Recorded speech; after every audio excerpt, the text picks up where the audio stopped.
Domestic violence took the national spotlight when former Ravens player Ray Rice was caught on videotape slugging his fiancée, now wife Janelle, in an Atlantic City casino elevator. This form of violence goes generations and happens to victims, usually women, from all walks of life. Joining me to discuss domestic violence is Greta Engel. She's a House of Ruth of Maryland board member, and Lisa Nitsch. She's a director of clinical services and education for the House of Ruth Maryland.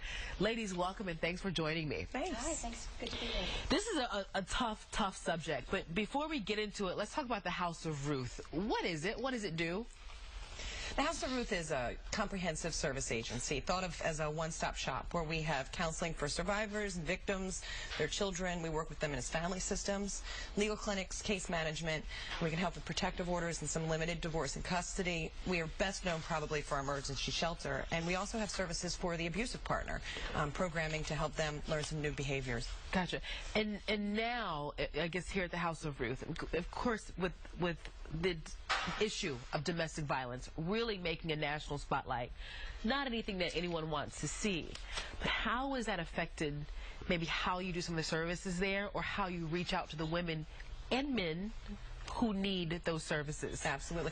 This incident really created an opportunity for dialogue within our community in Maryland. That we had some things we wanted to address, particularly engaging men around the issue of stopping intimate partner violence. We wanted to further our reach into schools and do some more preventative services. So this is open to dialogue, both with our partnership with the Ravens. We have 20 great men who are volunteering in a campaign called Man Up, you'll be hearing more about coming up.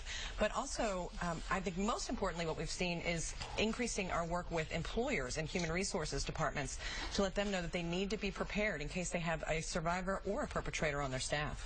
Let's go deeper into this Ray Rice issue, if we could, for a minute, because many people, and I know I was one, shocked when Janelle, now Rice, went ahead and married Ray Rice. They were engaged at the time of the incident, only engaged. Why? How? I mean, you know, he's already striking you before you get married. Why go through with that and get married? Yeah. Why do women do this? Well, there's a myth that, you know, all abusive partners are abusive all the time and everything about them is horrible, and then survivors are scared all the time. But the truth is there's this unique bond between them. They've had a relationship together. They may have children together. They may be interdependent because of finances, and for all kinds of reasons they have a history. And so, yeah, it's a major incident in their relationship, but it's one they hope they can overcome.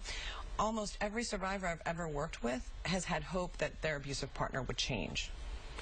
And how many have you seen? Well, we see about 500 men referred to our intervention program a year, about 150 women. And we know from national data that for those who can complete an intervention program, that's a long program. For our program, it's 28 weeks. The stats show that 60 to 74% are going to remain nonviolent up after a 2-year follow-up. So that's pretty impressive. It's not an easy program to get through, and not every abusive partner is motivated to do that. And the other thing, too, is what's interesting to me is that many of these men who lash out have seen it being done to maybe the grandmothers, mothers, sisters in their family. It's How prevalent is that? Absolutely. So particularly boys who grow up witnessing intimate partner violence, some research shows they're 8 times more likely to become abusive themselves. When girls witness intimate partner violence in their home, they're not more likely to become victims. But if they do, perchance, become victimized in a relationship, they're going to have a harder time getting out. They're going to tolerate higher levels of abuse than somebody who didn't witness it as a child. Honestly, I have to say that's probably the biggest sore spot for me is this, the myth. I mean, there are stats to back it up, but it really is true that it's used also as an excuse. You know, hitting a child is a choice. Hitting a woman is a choice. What we hope to do is to educate, get someone help before that happens.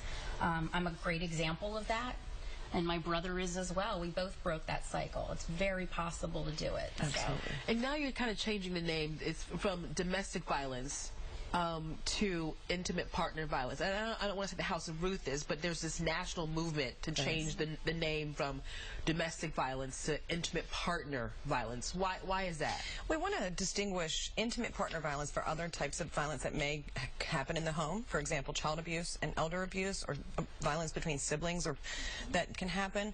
So when we're working with other systems, it's helpful to be able to be really clear about the issue that we're talking about with intimate partner violence. But also, intimate partner violence is more inclusive of folks that may not live under the same roof, and includes things like dating violence. Okay, I see. And so let's say, since you wanted to differentiate between the sibling or those types of violence, when you have someone who is being abused, if they come from a household like that, it's hard for them to tell, now I've got a boyfriend who's crossing the line, crossing boundaries here. How do you tell? Well, and that's why we depend so much on bystanders. We need to create a community where she may go to work and hear from her colleagues that what she's experiencing isn't okay.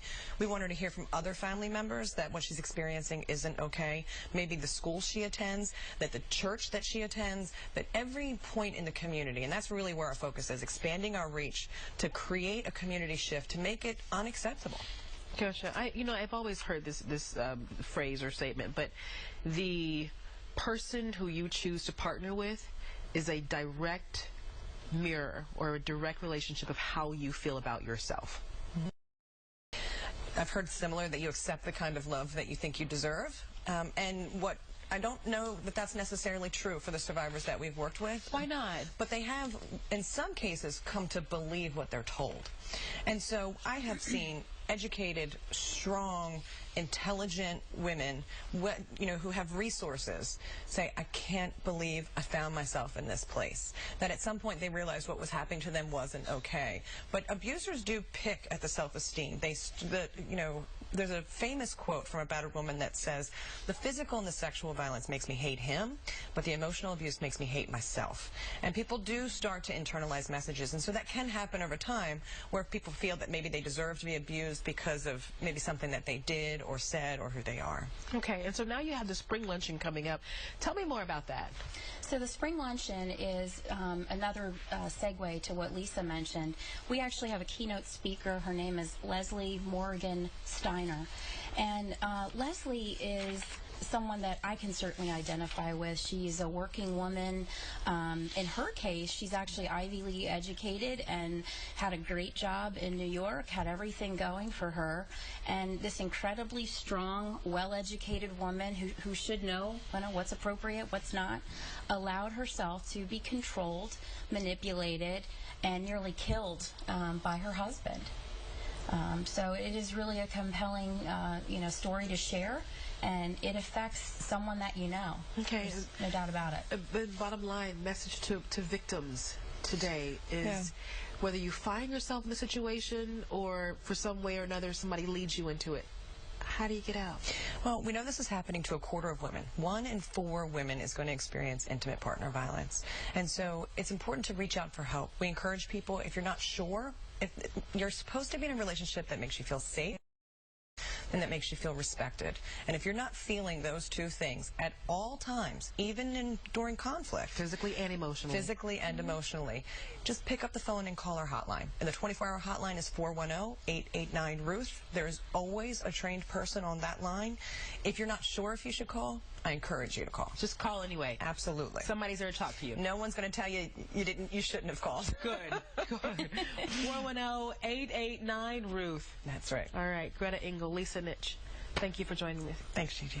All right, so for more information on how you can support the work of the House of Ruth by attending their 14th annual Spring Luncheon on April 22nd, it begins at 11 a.m.